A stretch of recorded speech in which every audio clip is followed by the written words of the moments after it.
مرکز کی شان و شوکت احمد رضا کی رنگت، علم و ادب کا دھارا ہے جامعہ ہمارا، علم و ادب کا دھارا ہے جامعہ ہمارا۔ رحمت اللہ تعالی علیہ نے حضرت انس بن مالک کی حدیثوں کو ذکر کرنا شروع کیا، اور وہ حدیثیں بھی اس بات پر دلالت کر رہی ہیں کہ مرد کے لیے ریشم پہننا یہ حرام ہے۔ چنانچہ اس کو 4 طرق سے امام ابو جعفر طحاوی نے اپنی کتاب میں ذکر کیا ہے۔ پہلا طریق حضرت داؤد کا ہے، فرماتے ہیں حدثنا ابن ابی داؤد، ان کا بارہا ذکر گزر چکا۔ قال حدثنا ابو معمر، یہ معمر ان کا نام عبداللہ بن عمرو بن ابی الحجاج المنقری، اور یہ شیخ بخاری و ابی داؤد ہیں، اور ان کے شیخ عبد الوارث ہیں، یہ عبد الوارث بن سعید عنبری ہیں، اور وہ روایت کرتے ہیں عبد العزیز بن صہیب سے، اور وہ حضرت انس بن مالک رضی اللہ تعالی عنہ سے کہ رسول کریم صلی اللہ تعالی علیہ وسلم نے ارشاد فرمایا من لبس الحریر فی الدنیا لم یلبسہ فی الآخرہ، کہ جس نے دنیا میں ریشم پہن لیا تو آخرت میں نہیں پہنے گا۔ یہ پہلا طریق ہوا۔ اس کو ابن ابی شیبہ نے اپنی مصنف عبد الرزاق میں اسماعیل بن علیہ کے حوالے سے روایت کیا۔ اور دوسرا طریق امام ابو جعفر فرماتے ہیں حدثنا مبشر بن الحسن، یہ مبشر بن حسن بن مبشر القیسی البصری ہیں، وہ فرماتے ہیں حدثنا ابو عامر العقدی، ان کا نام گزر چکا، عبد الملک ابن عمر العقدی ہیں، اسی کے ہم معنی یہ حدیث بھی ہے۔ نیچے جو ہے حضرت عبد العزیز بن صہیب کی ایک روایت ہے کہ میں نے ریشم کی بابت دریافت کیا تو کہا کہ حضرت انس بن مالک رضی اللہ تعالی عنہ سے میں نے سنا، تو میں نے عرض کی کیا یہ نبی کریم صلی اللہ علیہ وسلم سے روایت ہے؟ تو کہا ہاں، سدیدہ صحیح کہا، پھر اسی کے ہم معنی روایت کو ذکر کیا۔ تو 4 طرق سے اس کو بیان کیا ہے۔ اب ادھر دیکھیں حدثنا یونس و بحر، یہاں سے وہ حدیثیں شروع ہو رہی ہیں کہ جو حضرت عقبہ بن نافع کی ہیں، عقبہ بن نافع جوہنی، اور جو حدیثیں اس بات پر دلالت کرتی ہیں کہ ریشم پہننا مرد کے لیے حرام ہے۔ تو فرماتے ہیں امام ابو جعفر طحاوی کہ حدثنا یونس و بحر، تو یہ صحیح سند کے ساتھ اس کو تخریج کیا ہے یونس بن عبد الاعلی سے، اور بحر جو ہیں ان کا نام بحر بن سابق الخولانی ہے۔ وہ کہتے ہیں یونس اخبرنا ابن وہب، یہ دونوں عبداللہ بن وہب سے روایت کرتے ہیں، اور بحر نے کہا حدثنا ابن وہب، اور وہ کہتے ہیں اخبرنی عمرو بن الحارث، مجھ کو عمرو بن حارث مصری نے بتایا کہ ان ہشام ابن ابی رقیہ اللخمی حدثہ، کہ ابو ہشام بن ابی رقیہ لخمی مصری نے ان کو بتایا عمرو بن حارث کو، کس سے روایت کر کے؟ وہ کہتے ہیں سمعت مسلمۃ بن خالد مخلد، مسلمہ بن مخلد انصاری ہیں، زرقی صحابی ہیں اور مصری ہیں، کہ میں نے مسلمہ بن مخلد کو خطبہ دیتے ہوئے سنا، وہ فرما رہے تھے اما لکم فی العصب والکتان ما یغنیکم عن لبس الحریر، عصب بفتح العین المہملہ وسکون الصاد المہملہ، العصب، اور اس کے آخر میں بائے موحدہ ہے، یہ یمنی چادریں ہیں، اس کا معنی البرود الیمنیہ، مطلب یہ ہے کہ کیا سنو تمہارے لیے یمنی چادروں میں اور کتان میں کتان بھی ایک قسم کی چادر ہے، تو تمہارے لیے کتانی کپڑے اور یمنی چادروں میں وہ چیز ہے جو تم کو ریشم کے پہننے سے بے نیاز کرتی ہے۔ اور یہ تم میں ایسے شخص ہیں کہ جو رسول کریم صلی اللہ تعالی علیہ وسلم کے تعلق سے، حدیث کے تعلق سے بتا رہے ہیں، قم یا عقبہ، اے عقبہ کھڑے ہو جاؤ۔ فقام عقبۃ بن عامر، تو حضرت عقبہ بن عامر کھڑے ہوئے۔ فقال، تو کہا، سمعت رسول اللہ صلی اللہ علیہ وسلم یقول، میں نے اللہ کے رسول سرور دو عالم صلی اللہ تعالی علیہ وسلم کو فرماتے ہوئے سنا،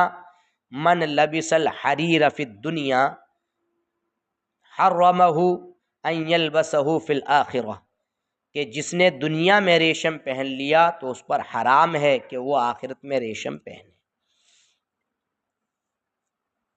حرام کا مطلب وہ آخرت میں، حرمہ ہے، یہ حرام نہیں، حرمہ، یعنی جس نے دنیا میں ریشم پہن لیا تو اس کو آخرت میں ریشم کے پہننے سے محروم رکھا جائے گا۔ تو اس حدیث پاک سے بھی پتہ چلا کہ یہ مطلب مردوں کے لیے ریشم حرام ہے۔ دیکھیے، حدثنا حسین بن نصر و محمد بن حمید، صحیح سند کے ساتھ ان کو بھی تخریج کیا، اور دونوں نے کہا حدثنا عبداللہ بن یوسف، وہ کہتے ہیں حدثنی یحیی بن حمزہ قال حدثنی زید بن واقد ان خالد بن عبد اللہ بن حسین حدثہ قال، وہ خالد بن عبداللہ کہتے ہیں کہ مجھ سے حضرت ابو ہریرہ نے حدیث کو ذکر کیا، بیان کیا کہ ان رسول اللہ صلی اللہ علیہ وسلم قال، کہ رسول کریم صلی اللہ تعالی علیہ وسلم نے فرمایا کہ جس نے دنیا میں ریشم پہنا آخرت میں ریشم نہیں پہنے گا، اور جس نے دنیا میں شراب پی لی تو آخرت میں شراب نہیں پیے گا، اور جس شخص نے سونا، چاندی اور سونے کے برتنوں میں پی لیا تو آخرت میں نہیں پیے گا۔ پھر فرمایا کہ جنتیوں کا لباس ہے یہ، اور جنتیوں کی شراب، وشراب اہل الجنہ وآنیۃ اہل الجنہ، کہ یہ ریشم جنتیوں کا لباس ہے، اور جنتیوں کی یہ یعنی جنتی شراب بھی ہے، اور چاندی اور سونے کے برتن یہ اہل جنت کے برتن ہیں۔ تو یہ وہ حدیث ہوئی حضرت ابو ہریرہ کی کہ جو اس بات پر دلالت کرتی ہے کہ مردوں کے لیے ریشم بہرحال یہ کیا ہے، حرام ہے۔ سمجھے؟ اب امام ابو جعفر طحاوی رحمۃ اللہ تعالی علیہ آگے ففی ہذہ الآثار سے یہ بتانا چاہتے ہیں کہ ان آثار سے مراد وہ احادیث طیبات ہیں کہ جن کو مذکورین صحابہ سے روایت کیا گیا، یعنی 5 نہیں بلکہ 15 صحابہ کرام رضوان اللہ تعالی علیہم اجمعین سے ان احادیث کو روایت کیا گیا، اور یقیناً ان احادیث میں ریشم پہننے کی ممانعت آئی ہے، لیکن ہو سکتا ہے کہ جن احادیث میں ریشم پہننے کی اباحت ہے تو اس میں 2 احتمال صاحب کتاب نے ذکر کیے ہیں۔ ایک احتمال تو یہ بھی ہے کہ ممانعت والی احادیث یہ ریشم پہننے کی اجازت دینے والی حدیثوں کی ناسخ قرار پائیں، اور یہ بھی احتمال ہے کہ ریشم پہننے کی اجازت دینے والی حدیثیں یہ ممانعت والی احادیث کے لیے ناسخ قرار پائیں اور یہ ممانعت والی حدیثیں منسوخ ہو جائیں۔ تو دونوں میں دونوں احتمال ہیں۔ احادیث ممانعت میں بھی ناسخ و منسوخ کا احتمال ہے، اور احادیث مبیحہ میں بھی ناسخ و منسوخ کا احتمال ہے، لیکن کلیئر کب ہوگا؟ یہ اس وقت ہوگا جب ہم ناسخ اور منسوخ کی تاریخ کو یقین کے ساتھ جان لیں گے۔ تو جب ہم نے اس باب میں غور کیا کہ ہم جانیں کہ ناسخ کون ہے، منسوخ کون ہے،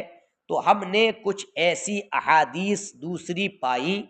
جو اس بات کو بتا رہی ہے کہ جن احادیث میں ریشم پہننے کی ممانعت ہے، وہ احادیث ان احادیث کے لیے ناسخ ہیں کہ جن میں ریشم پہننے کو جائز قرار دیا گیا ہے، اور وہ حضرت انس اور حضرت عقبہ بن عامر کی حدیث ہے۔ تو حضرت انس کی جو حدیث ہے وہ آپ نے ابھی سن لی، اور سند صحیح کے ساتھ اس کو تخریج کیا گیا، اور بہت سارے لوگوں نے اس کو مطلب یہ ہے کہ اپنی کتابوں میں الگ الگ سند کے ساتھ کیا ہے ذکر کیا گیا۔ سمجھ میں آئی بات؟ تو ان چیزوں سے اس کو بیان کرنا چاہتے ہیں۔ فرماتے ہیں ففی ہذہ الآثار، تو ان آثار میں ہم نے جو آثار متواترہ ہیں اور جن میں ریشم پہننے کی ممانعت ہے، فاحتمل ان تکون نسخت ما فیہ الاباحۃ للبسہ، تو اس میں یہ بھی احتمال ہے کہ وہ ان حدیثوں نے ان کو ناسخ کر دیا ہو کہ جن میں ریشم پہننے کی اباحت ہے، اور یہ بھی احتمال ہے کہ جس میں اباحت ہو وہ ناسخ ہو۔ فنظرنا فی ذلک لنعلم الناسخ فی ذلک من المنسوخ، تو اب ہم نے اس میں غور کیا تاکہ ہم ناسخ کو منسوخ کے بالمقابل جانیں، تو اچانک ہمیں ابن ابی داؤد کی روایت ملی۔ وہ فرماتے ہیں حدثنا محمد بن عبد الرحمن العلاف، ہم سے محمد بن عبد الرحمن العلاف نے مطلب یہ ہے کہ حدیث ذکر کی۔ وہ فرماتے ہیں حدثنا ابن سوا، ہم سے ابن سوا نے مطلب یہ ہے کہ حدیث بیان کی۔ محمد بن سوا بن عنبر سدوسی العنبری، اور ان کی کنیت ابو الخطاب البصری، اور ان کا لقب المکفوف ہے۔ وہ روایت کرتے ہیں، وہ کہتے ہیں حدثنا، وہ عن سعید، یہ سعید بن ابی عروبہ ہیں، اور وہ روایت کرتے ہیں قتادہ سے، اور وہ حضرت انس بن مالک سے، ان اقیدر دوما اہدا الی النبی صلی اللہ علیہ وسلم جبۃ من سندس۔ اقیدر یہ حمزے کے ضمے کے ساتھ ہے، اقیدر، اور یہ پورا نام اقیدر بن عبد الملک ہے، اور یہ صاحب دومت الجندل ہیں، سمجھے؟ نبی کریم صلی اللہ علیہ وسلم نے ان کی طرف لکھا اور ان کو حضرت خالد بن ولید کے ساتھ ایک سریے میں بھیجا، سمجھے؟ ایک سریہ ان کی طرف یعنی لڑنے کے لیے ایک ٹولی لشکر کی بھیجی، حضرت خالد بن ولید کے ساتھ ان کی قیادت میں وہ ٹولی گئی تھی۔ تو وہ ابن مندہ اور ابو نعیم نے یہ ذکر کیا ہے کہ یہ اسلام لے آئے تھے، اور نبی کریم صلی اللہ علیہ وسلم کی بارگاہ میں ایک حلہ پیش کیا تھا آپ نے، اور ابن الاثیر نے ان کے تعلق سے یہ کہا ہے کہ سریہ یعنی یہ سریہ خالد بن ولید کے ساتھ سریہ کا بھیجنا تو ثابت ہے، صحیح ہے، لیکن انہوں نے رسول کریم صلی اللہ علیہ وسلم کو یہ جبہ اور حلہ پیش کیا اور مصالحت کی، لیکن اسلام قبول نہیں کیا تھا۔ یہ ابن الاثیر نے ذکر کیا تھا، ٹھیک ہے نا؟ اور انہوں نے یہ کہا ابن الاثیر نے کہ جس نے یہ کہا کہ انہوں نے اسلام قبول کر لیا تو انہوں نے خطأ ظاہر کی ہے، اور اقیدر یہ نصرانی تھا، اور نبی کریم صلی اللہ علیہ وسلم سے نے جب اس سے مصالحت کی تو اپنے قلعے کی طرف لوٹا اور اسی میں تاحین حیات رہا۔ پھر جب حضرت خالد بن ولید نے اس کو مطلب یہ ہے کہ جب دوما جگہ کا محاصرہ کیا تو اس کو گرفتار کیا حضرت ابو بکر رضی اللہ تعالی عنہ کے ایام خلافت میں، اور اس کو نصرانی یعنی مشرک ہونے کی حالت میں اس کو قتل کیا۔ تو یہ ابن الاسیر کی کچھ تاریخ ہے عقیدر صاحب دومت الجندل کے حوالے سے۔ اور بلازری نے یہ ذکر کیا ہے کہ عقیدر جب نبی کریم صلی اللہ علیہ وسلم کی بارگاہ میں حضرت خالد بن ولید کے ساتھ آئے تو اسلام قبول کر لیا اور دوما جگہ کی طرف لوٹے، اور جب نبی کریم صلی اللہ علیہ وسلم کا وصال ظاہری ہوا تو یہ مرتد ہو گئے اور جو قبول کیا تھا اس کا انکار کیا۔ تو جب حضرت خالد نے عراق سے شام کی طرف یعنی جب گئے تو اب وہیں مطلب ان کو قتل کر دیا۔ یہ ان کے تعلق سے کچھ مختصر معلومات فراہم ہوتی ہے۔ اور دوما جو لفظ ہے یہ جوہری نے یہ کہا یہ دومت الجندل ہے، یہ قلعے کا نام ہے، اور اصحاب لغت اس کو دال کے ضمے کے ساتھ پڑھتے ہیں دومت الجندل، اور اصحاب حدیث اس کو دال کے فتح کے ساتھ پڑھتے ہیں دومت الجندل۔ تو دومت الجندل یہ شام اور عراق کے درمیان ایک موضع فاصل ہے، اور دمشق سے 7 مراحل کی دوری پر ہے، اور مدینے سے 13 مرحلے کی دوری پر یہ جگہ واقع ہے۔ سندس کا لفظ آیا ہے، یہ پتلا ریشم، پتلے ریشم کو مطلب سندس کہا جاتا ہے۔ تو فرماتے ہیں کہ حضرت دوما صاحب الجندل نے نبی کریم صلی اللہ علیہ وسلم کی بارگاہ میں ایک پتلے ریشم کا جبہ ہدیہ کیا، اور یہ ہدیہ کرنا ریشم پہننے کی ممانعت سے پہلے تھا، تو آپ نے اس کو زیبتن کیا۔ فعجب الناس منہا، تو لوگوں نے اس سے تعجب کیا، تو ارشاد فرمایا اس کی قسم جس کے دست قدرت میں میری جان ہے، یقیناً سعد بن معاذ کے جو رومال ہیں جنت میں اس سے اچھے ہوں گے۔ یہ پوری ہوئی تاریخ۔ اور دوسرا جو طریق ذکر کیا ہے وہ یونس کے حوالے سے ہے، اور وہ کہتے ہیں کہ یونس کہتے ہیں اخبرنا ابن وہب، تو یہ ذکر کیا گیا۔ تو اس میں پورا اس طور سے امام ابو جعفر طحاوی نے مطلب اس کو ذکر کیا۔ دیکھیے فرماتے ہیں حدثنا یونس قال اخبرنا ابن وہب قال اخبرنی ابن لہیعہ عن اللیث بن سعد عن یزید بن ابی حبیب، یہ سارے راوی گزر چکے ہیں۔ عن ابی الخیر، وہ روایت کرتے ہیں ابو الخیر سے۔ تو اس میں دیکھیے کہ فرماتے ہیں انہو سمع عقبہ بن عامر، کہ انہوں نے حضرت عقبہ بن عامر کو کہتے ہوئے سنا خرج علینا رسول اللہ صلی اللہ علیہ وسلم ذات یوم، ایک دن اللہ کے رسول صلی اللہ تعالی علیہ وسلم ہمارے درمیان تشریف لائے، اس حال میں کہ آپ کے جسد اقدس پر ریشم کی ایسی قمیص تھی جو پیچھے سے کچھ چاک تھی۔ فروج